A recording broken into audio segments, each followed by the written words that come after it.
సంక్రాంతి పండుగ ప్రతి ఇంటా సిరులు కురిపించాలని రాజమండ్రి ఎంపీ భరత్ అన్నారు. తన ఇంటి వద్ద భోగి మంటలు వేసి సంబరాలు చేసుకున్నారు. ప్రతి ఒక్కరూ మన సంస్కృతి సంప్రదాయాలను చిహ్నమైన సంక్రాంతి పండుగను ఆనందోత్సవాలతో జరుపుకోవాలని ఆకాంక్షించారు.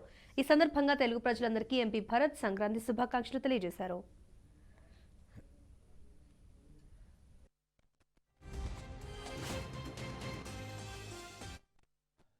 ఈరోజు ఉదయమే తెల్లవారుజామున సూర్యుడు పొద్దు పడవక ముందరే ఇవాళ భోగి మంటలతో రాష్ట్ర వ్యాప్తంగా తెలుగు రాష్ట్రాల వ్యాప్తంగా మనకి ఎన్నో వేల సంవత్సరాల నుంచి వచ్చే ఆనవాయి ప్రకారంగా ఇవాళ భోగి మంటలు వేస్తూ ఉన్నాం.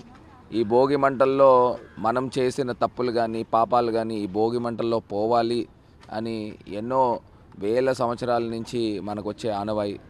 మరి ఈ కొత్త సంవత్సరంలో అడుగుపెట్టిన తర్వాత మనమంతా కూడా మంచి సంకల్పంతో మంచి కార్యాలు చేస్తూ దేదీప్యమానంగా మన జీవితాలు బాగుండాలి అని చెప్పేసి మనం ఈ సంక్రాంతి పండుగ ఎంతో ఉత్సాహంగా అట్టహాసంగా జరుపుకుంటాం.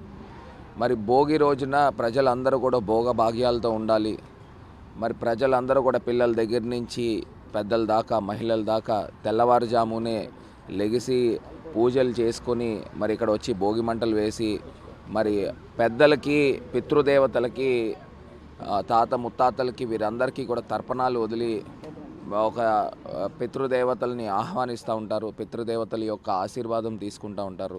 మరి ఇలాంటి పండుగ మన తెలుగు సంస్కృతి సాంప్రదాయము మరింత పెంపొందించే విధంగా ఇప్పుడున్న ఆధునిక యుగంలో పిల్లలకి అందరికీ కూడా చాటి చెప్పే విధంగా